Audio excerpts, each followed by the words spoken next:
Hi guys, mabilis ang food review lang po tayo ngayon. So, ang unveil namin is Supercard Classic, worth 699 pesos only. Ito nga yung kasama niya, half chicken, tapos dalawang java rice, dalawang side dish, at saka yung card na pwede natin gamitin sa mga discount. So, good for 1 year validity po ito. Saan ba natin pwedeng gamitin to? Sa Shakey's, sa R&B. Pero, ang pinaka gusto ko talaga ikwento dito yung sa food guys. Kasi ang sarap talaga niya. First time ko kasi nakakain nito, nakatikim. As in, super nag-enjoy talaga ako. Kung gusto mo yung chicken na kakaiba, kakaibang lasa, ito, try nyo to. Kung sawa na ba kayo sa mga chicken ng Jollibee, kung ano ng mga fast food dyan, McDo, KFC, ito guys, itry nyo to. So, sobrang sarap talaga. Tapos yung mga sauces nila, the best talaga. Halos karamihan dun gusto ko.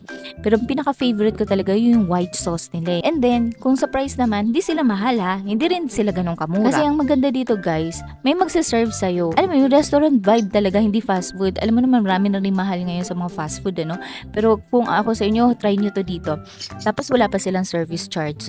So, yun lang. Tapos the best yung mga staff nila, super accommodating, very attentive. Sobrang nag-enjoy talaga ako.